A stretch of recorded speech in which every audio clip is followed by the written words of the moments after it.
ইয়া আইয়ুহাল ইনসান মা গররাকা বিরাব্বিকাল কারীম আল্লাযী খালাকাকা ফাসাওয়াকা ফাআদালাক ফি আইয়ি সূরাতিন মা শাআ রাক্কাবাক। আল্লাহ বলে, বান্দারে, তোদেরকে আমি অনেক ভালোবাসি, মহব্বত করি। তোদেরকে কি পরিমাণে ভালোবাসি একটু তোর চেহারার দিকে তাকায় দেখ। ও মুসলমান, পৃথিবীতে সব থেকে বেশি আমাকে ভালোবাসে আমার মা বাবা, আমার আপনজন, আমার মা, আমার বাবা। আল্লাহ বলে, ও বান্দা, তাকায় দেখ তোর মা বাবার দিকে। তোর মা পৃথিবীর সব কিছুর চাইতে তোকে ভালোবাসে। এত ভালোবাসা তোর মা কোথায় থেকে পেল? মাত্র 10 মাস 10 দিন পেটে ধারণ করার পরে তোর মা 2 বছর তোকে দুগ্ধ পান করানোর পরে যে ভালোবাসা তোর প্রতি তৈরি হয়ে গেছে, এখন তোকে ছাড়া তোর মা আর কিচ্ছু বোঝে না। তোর অসুস্থতায় মা কাঁদে, তুই না ঘুমাইলে মা ঘুমায় না, তুই না খাইলে মা খায় না। এত কষ্ট, এত ভালোবাসা মায়ের অন্তরে। কিন্তু আমি আল্লাহ, আলাম নাজআল লাহু আইনাইন ওয়া লিসানান ওয়া শাফাতাইন ওয়া হাদাইনাহুন নাজদাইন। আল্লাহ বলে, ওই মা তোকে ভালোবাসলো মাত্র 10 মাস 10 দিন পেটে ধরার কারণে, মাত্র 2 বছর দুগ্ধ পান করার কারণে। কিন্তু আমি আল্লাহ নিজে তোর চোখ বানাইলাম, আমি আল্লাহ নিজে তোর জবান বানাইলাম, আমি আল্লাহ তোর হাতগুলো দান করলাম। ও বান্দা, আমি সুন্দর করে অবাধ ভাবে তোকে সৃষ্টি করলাম। আল্লাহ বলেন, ওয়াত্তিনি ওয়াজ-যাইতুন ওয়া তুরি সিনিনা ওয়া হাদাল বালাদিল আমিন লাকাদ খালাকনাল ইনসানা ফি আহসানি তাকওয়িম। আল্লাহ বলেন, কত সুন্দর অবয়ব আকৃতিতে তোকে বানালাম, এরপরও বান্দা তুই আমার সাথে কেমন নাফরমানি করলি। ও ভাই, আল্লাহর সাথে নাফরমানি করলে আল্লাহ বলেন, উলাইকা কাল আনআম বাল হুম আদল। তারা চতুষ্পদ জন্তুর চাইতে নিকৃষ্ট। বলেন নাউজুবিল্লাহ। মুসলমান বন্ধুরা আমার, গভীর মনোযোগ দিয়ে দিবেন। আল্লাহ সুবহানাহু ওয়া তাআলা কুরআনুল কারীমের মধ্যে আমাদেরকে জানায় দিলেন, ওয়ালাকাদ যারানা লিজাহান্নামা কাসীরাম মিনাল জিন্নি ওয়াল ইনস। আল্লাহ বলে, বান্দারে, জাহান্নামে পাঠানোর জন্য তোমাদেরকে আমি সৃষ্টি করি নাই, কিন্তু তোমাদের কিছু অপকর্মের কারণে, দুনিয়ার কিছু গুনাহের কারণে, দুনিয়ার কিছু খারাপ কাজের কারণে আমি আল্লাহ তাআলা তোমাদেরকে জাহান্নামে দিব। আমি আল্লাহ জানায় দিলাম তারা কারা। আল্লাহ বলেন, লাহুম কুলুবুল লা ইয়াফকাহুনা বিহা। অন্তর আছে কিন্তু অন্তর দিয়ে কখনো চিন্তা করে না। ওয়ালাহুম আ'য়ুনুন লা ইউবসিরুনা বিহা। চোখ আছে কিন্তু চোখ দ্বারা কখনো ভালো জিনিস দেখে না, চোখ দ্বারা বোঝার চেষ্টা করে না।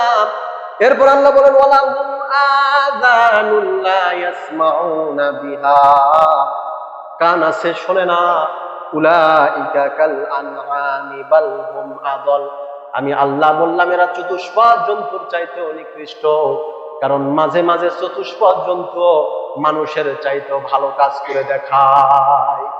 মুসলমান বন্ধুরা আমার, হায়াতুল হাইওয়ান কিতাবের মধ্যে একটি ঘটনা এসেছে, সংক্ষিপ্ত ভাবে বলে দিই, গভীর মনোযোগ দিবেন। হায়াতুল হাইওয়ান প্রায় 30 খণ্ডের একটি কিতাব। সেই কিতাবের মধ্যে একটি ঘটনা এসেছে, এক কুকুর এবং এক জমিদারের ঘটনা। একজন লোক, এই লোকটা সফর করতে পছন্দ করতেন, মাঝে মাঝে ঘর থেকে সফরের উদ্দেশ্যে বের হইতেন, ঐতিহাসিক স্থানগুলোতে যাইতেন, যে গবেষণা করতেন। এইরকম ভাবে একদিন ঘর থেকে বের হয়ে গেলেন। ঘর থেকে বের হয়ে যাওয়ার পরে লোকটা চলতি পথে হঠাৎ একটা সুন্দর রাজপ্রাসাদের মতো বিল্ডিং দেখলেন। এবার সে, তার জানার কৌতূহল হলো, এত সুন্দর বিল্ডিং, অনেক পুরাতন বিল্ডিংটা দেখার জন্য সে এবার রাস্তা থেকে নেমে যখন বিল্ডিং এর মধ্যে প্রবেশ করলো, বিল্ডিংটার মধ্যে অনেক ঘোরাঘুরি করার পরে বিল্ডিং এর মাঝখানে দেখলেন একটা কবর দেখা যায়। কবর দেখা যায়, একটু হাঁটি হাঁটি পা করে যখন কবরের কাছে গেলেন, কবরের মধ্যে খোদাই করে লেখা আছে, এই বিল্ডিং এর ইতিহাস যদি জানতে চাও তাহলে অমুক গ্রামে চলে যাও। এই বিল্ডিং এর ইতিহাস জানতে চাইলে অমুক গ্রামে যেতে হবে। লোকটার কৌতূহল হলো, এত সুন্দর করে এই বিল্ডিং তৈরি হয়েছে, আবার এত সুন্দর করে কবর বানানো হয়েছে, কবরটাকে আবার ইট দিয়ে পাথর দিয়ে সুন্দর করে বাধাই করে স্বর্ণাক্ষরে লেখা আছে, এই বিল্ডিং এর ইতিহাস জানতে চাইলে অমুক গ্রামে চলে যাও। যুবক এবার ওই গ্রামে গেলে, যাওয়ার পর যাকে পায় তাকেই বলে, ভাই আমি ওই বিল্ডিং থেকে আসছি, বলা হয়েছে বিল্ডিং এর ইতিহাস জানতে হলে এই গ্রামে আসতে হবে, ভাই ওই বিল্ডিং এর ইতিহাস কি একটু জানান তো। যাকে দেখে সেই বলে, আমরা ওই বিল্ডিং এর ইতিহাস জানি না। যাকে দেখে সেই বলে, আমরা বলতে পারি না। যুবক পুরা গ্রাম ঘুরতে ঘুরতে এক পর্যায়ে বিরক্ত হয়ে পড়লেন, চিন্তা করলেন বিল্ডিং এর মধ্যে লেখা আছে এই গ্রামে ইতিহাস আছে, অথচ পুরা গ্রাম খুঁজে এত মানুষকে জিজ্ঞাসা করার পরও বিল্ডিং এর কোনো ইতিহাস আমি জানতে পারলাম না। মনোমালিন্য, মনটা খারাপ, অস্পষ্ট ভরা মন নিয়ে যুবক যখন গ্রাম থেকে বের হয়ে যাচ্ছেন, হঠাৎ দেখে রাস্তার পাশে একজন বৃদ্ধ মুরব্বী, বৃদ্ধ অনেক বয়স, এরকম একজন বৃদ্ধ লোক বসে আছে। তার কাছে আসলেন, আসার পর বললেন, বৃদ্ধ বাবা দেখেন, আমি ওই বিল্ডিং থেকে আসছি গ্রামে ওই বিল্ডিং এর ইতিহাস জানার জন্য, যাকে জিজ্ঞাসা করি কেউ বলতে পারলো না, আপনি কি ওই বিল্ডিং এর ইতিহাস জানেন কিনা? এবার এই বৃদ্ধ বাবাজি বলে যে হ্যাঁ, আমি এই বিল্ডিং এর ইতিহাস জানি। আল্লাহু আকবার বলবেন না? আমি এই বিল্ডিং এর ইতিহাস জানি। যুবক বললেন, আপনার বয়স কত? বলে আমার বয়স 130 বছর। 130 বছর বয়স। বলে আমি যে এই বিল্ডিং এর ইতিহাস তোমাকে শোনাবো, আমিও কিন্তু এই বিল্ডিং এর পুরো ইতিহাস আমি নিজের চোখে দেখি নাই, আমার বাবাও দেখে নাই। আমার বাবা তার দাদার কাছ থেকে ওই বিল্ডিং এর ইতিহাস শুনেছে, আমি আমার বাবার কাছ থেকে শুনেছি, এখন আমি তোমাকে সেটা বলতে চাই। অর্থাৎ বোঝা গেল বিল্ডিংটা অনেক পুরাতন। এবার এই বৃদ্ধ লোকটা বলল, যুবক শোনো, ওই বিল্ডিং এর একটা ইতিহাস হলো, আমাদের এই এলাকায় একজন জমিদার ছিলেন, অনেক ধনী ব্যক্তি, জমিদার মানুষ, শখের বসে জমিদারেরা, ধনী মানুষরা অনেক কিছু লালন পালন করে। জমিদারেরা কুকুর পালন করে, ধনীদের বাড়িতে গেলে, শহরে গেলে দেখবেন বিড়াল পালন করতেছে, 15,000, 20,000, 30,000 টাকা দামের বিড়াল খরচ করে, মাসের পর মাস হাজার হাজার টাকা খরচ করে বিড়াল পালতেছে শখের বসে। পাখি পালে। ওই জমিদারের ইচ্ছা ছিল একটা কুকুর পালন করা, তাই সে একটা কুকুর পালন করত। কুকুরটা তাকে অনেক মহব্বত করত, সে যে পরিমাণে কুকুরকে ভালোবাসতো, কুকুর যে পরিমাণে তাকে মহব্বত করত, কুকুর মালিককে কখনো একা ছাড়তেন না। মালিক যদি ঘুমায় থাকতো, কুকুর বাড়ির ঘরের দরজার বাইরে মালিককে পাহারা দিতেন। কুকুর খাইতে বসলে মালিকও কুকুরের পাশে বসে থাকতেন। সর্বক্ষণ মালিক ভক্ত এই কুকুর গোলামের জমিদারের সাথে থাকতেন। একদিন কি হলো, জমিদারের সঙ্গে বাইরের দেশের কিছু মানুষ সাক্ষাতের জন্য আসলেন। আসার কারণে জমিদার চিন্তা করলেন, এই বিদেশি মানুষদের সামনে আমি কুকুরকে যদি নিয়ে যাই আমার অপমান হবে, তাই তিনি চিন্তা করলেন কুকুরকে বাসায় রেখে যায়। এবার তিনি কুকুরকে ঘরের মধ্যে বন্দি করে শিকল দিয়ে বেঁধে রেখে এবার জমিদার ওই বিদেশিদের সঙ্গে সাক্ষাতের জন্য রওনা দিলেন। কুকুরটা জমিদারের পিছু পিছু যাওয়ার জন্য অনেক কান্নাকাটি ছটফট করলেন, কিন্তু বুদ্ধি নাই, বেঁধে রাখছে। জমিদার এবার যাওয়ার সময় বাবুর্চিকেও অর্ডার দিয়ে গেলেন, বাবুর্চি মিটিং শেষ করে আমি এসে খাবার খাবো, নাস্তা বানাও। বাবুর্চি জমিদারের জন্য হালকা নরম পায়েস বানালেন। পায়েস বানায়া এবার ওই পায়েসের বাটিটা এবার নির্দিষ্ট একটা স্থানে তক্তার উপর রাখলেন, যেই ঘরের মধ্যে কুকুর বাঁধা রাখা ছিল মালিকের ঘর, ওই ঘরের মধ্যে তক্তার মধ্যে পায়েসের বাটিটা রাখলেন। জমিদারের আর একটা কাজের মেয়ে ছিল, যে মেয়েটা বোবা, কথা বলতে পারতো না। এই মেয়েটা ওই কুকুরের সঙ্গে খেলা করতেছিল। জমিদার তো মিটিং করার জন্য বিদেশিদের কাছে গেলেন, ওই মেয়েটা, বোবা মেয়েটার কুকুরটা এক ঘরের মধ্যে থাকলেন।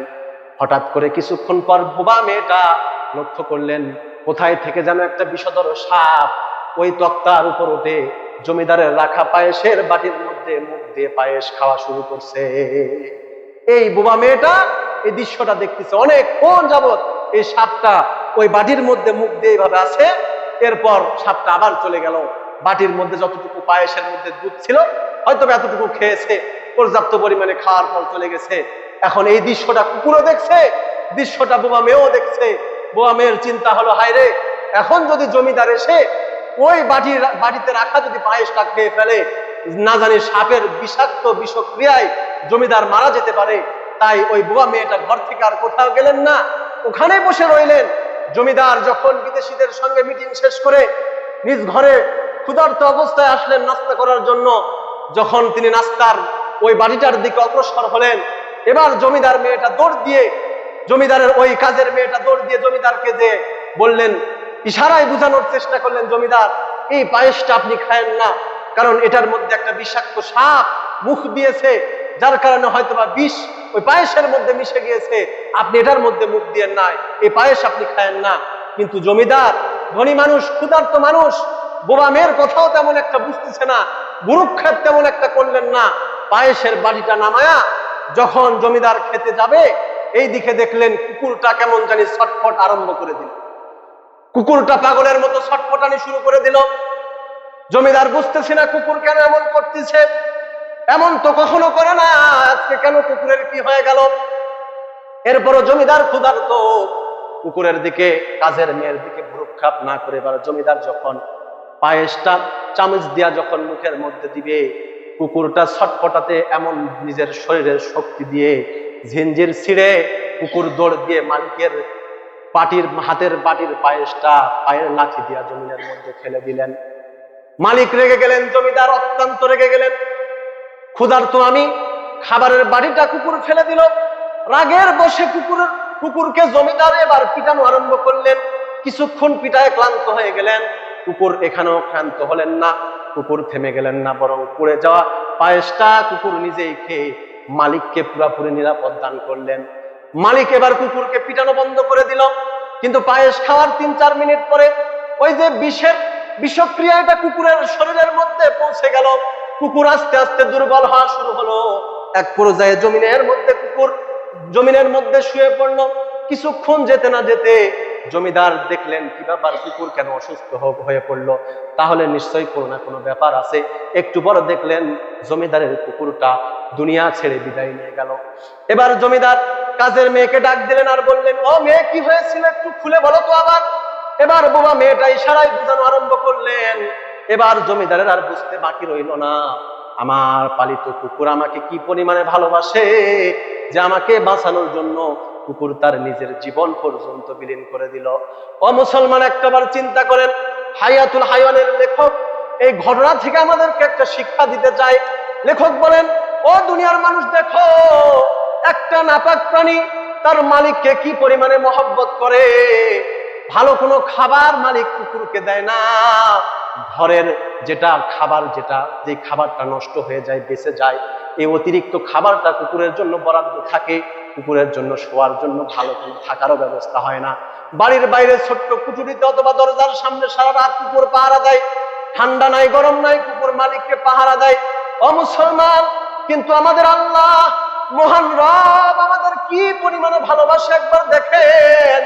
আল্লাহ আমাদের জন্য রিজিকের ব্যবস্থা করেছেন, আল্লাহ থাকার জন্য জমিনের ব্যবস্থা করেছেন। আবার কুকুর সারা রাত মালিককে পাহারা দেয়। আমরা আমাদের মালিককে কখনো পাহারা দিলাম না, বরং আমাদের আল্লাহ কুরআনুল কারীমের মধ্যে জানায়া দেয়, বান্দারে আমি আল্লাহ সারা রাত জেগে জেগে তোমাদেরকে পাহারা দেই। সুবহানাল্লাহ বলেন। আল্লাহ তাআলা কুরআনুল কারীমের মধ্যে বলেন, লা তাখুযুহু সিনাতু ওয়ালা নাওম। আল্লাহু আকবার। ও মুসলমান, আল্লাহ বলেন, আমি সারা রাত জেগে জেগে বান্দা তোমাদেরকে পাহারা দেই। ও বান্দা, কখন কোন বিপদের মধ্যে পড়ে যাও।